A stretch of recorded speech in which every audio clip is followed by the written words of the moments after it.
News AP CM Chandrababu ఢిల్లీకు బయలుదేరారు. ఆర్థిక మంత్రితో సహా పలువురు కేంద్ర మంత్రులను కలిసే అవకాశం అయితే కనిపిస్తోంది.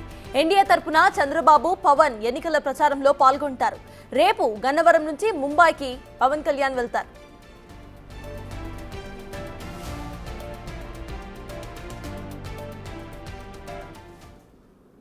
ఇక ఏపీ సీఎం చంద్రబాబు ఢిల్లీకు బయలుదేరారు. ఇదే అంశంపై పూర్తి డీటెయిల్స్ మా ప్రతినిధి శివ అందిస్తారు. శివ, చెప్పండి, ఏపీ సీఎం చంద్రబాబు అటు ఢిల్లీకి వెళ్ళినట్టు తెలుస్తోంది. అయితే ఆయన స్కెడ్యూల్ ఎలా ఉండబోతోంది? మొత్తం మీద చూసుకుంటే ఏపీ సీఎం చంద్రబాబు కొద్దిసేపటిమే గన్నవరం విమానాశ్రయం నుంచి ప్రత్యేక విమానంలో ఢిల్లీ బయలుదేరి వెళ్లారు. ఆయన సాయంకాలం 4 గంటల సమయంలో ఢిల్లీ చేరుకొని కేంద్ర ఆర్థిక శాఖ మంత్రి, కేంద్ర నీటిపారుదల శాఖ మంత్రితో పాటు అలాగే కేంద్ర రైల్వే శాఖ మంత్రి అపాయింట్మెంట్లు కోరినట్టు తెలుస్తా ఉంది. ఇప్పటివరకు ఆర్థిక శాఖ మంత్రి అపాయింట్మెంట్ కన్ఫర్మ్ అయినట్లు తెలుస్తా ఉంది. సాయంకాలం 7 గంటలకి కేంద్ర ఆర్థిక మంత్రితో చంద్రబాబు భేటీ అవుతారు. ఆ తర్వాత రేపు ఉదయం ఒక ప్రైవేట్ కార్యక్రమంలో పాల్గొని ఆ తర్వాత 11 గంటల నుంచి ఆయన మహారాష్ట్రలో ఎన్నికల ప్రచారంలో పాల్గొబోతున్నారు.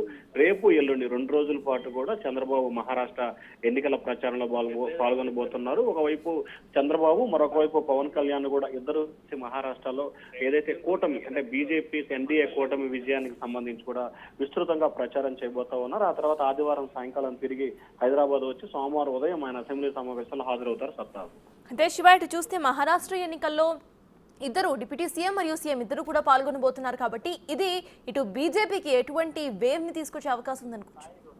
ఖచ్చితంగా ముఖ్యంగా మహారాష్ట్రకు సంబంధించి తెలుగు వారు ఎక్కువ ఉన్న ప్రాంతాలకు సంబంధించి అంటే ముఖ్యంగా హైదరాబాద్ సరిహద్దు ప్రాంతాలకు సంబంధించి ఉన్న ఏరియాల్లో దాదాపుగా 13 నియోజకవర్గాలకు సంబంధించి కూడా చంద్రబాబు అలాగే ఉప ముఖ్యమంత్రి పవన్ కళ్యాణ్ ఇద్దరు కూడా భారీ బహిరంగ సభలు, రోడ్ షోలో పాల్గొనడానికి బీజేపీ నేతలు ఇప్పటికే ఏర్పాట్లు చేశారు. అయితే అక్కడ ప్రధానంగా చూసుకుంటే ఎక్కడైతే తెలుగు వాళ్ళు ఎక్కువగా ఉన్న ప్రాంతానికి సంబంధించి కూడా వీరిని సెలెక్ట్ చేశారు. ఖచ్చితంగా చంద్రబాబు, పవన్ కళ్యాణ్ ప్రచారం ఆ నియోజకవర్గాల్లో ఎన్డీఏ కూటమికి విస్తృతంగా ఉపయోగపడే అవకాశాలు అయితే ఎక్కువగా కనిపిస్తున్నాయి. దానిలో భాగంగానే కావాలని ఎన్డీఏ నేతలు ఇటీవల కాలంలో పవన్ కళ్యాణ్ ని ఢిల్లీ పిలిపించుకొని మరి అమిత్ షా ప్రచారం నిర్వహించాలని చెప్పి కూడా కోరినట్టు తెలుస్తా ఉంది. అమిత్ షా కోరిక మేరకు చంద్రబాబు అలాగే పవన్ కళ్యాణ్ ఇద్దరు కూడా 2 రోజుల పాటు మహారాష్ట్రలో ఎన్నికల ప్రచారం చేయబోతున్నారు. ఈ 2 రోజుల ప్రచారానికి వచ్చిన స్పందనని బట్టి వచ్చే వారంలో కూడా మరొక 1-2 రోజులు కూడా వీరిద్దరు ప్రచారం చేయాలని చెప్పి బీజేపీ నేతలు కోరినట్టు తెలుస్తా ఉంది. అయితే వచ్చే వారం పర్యటనకు సంబంధించి ఇంకా అధికారికంగా ఖరారు అవ్వలేదు. సత్తా.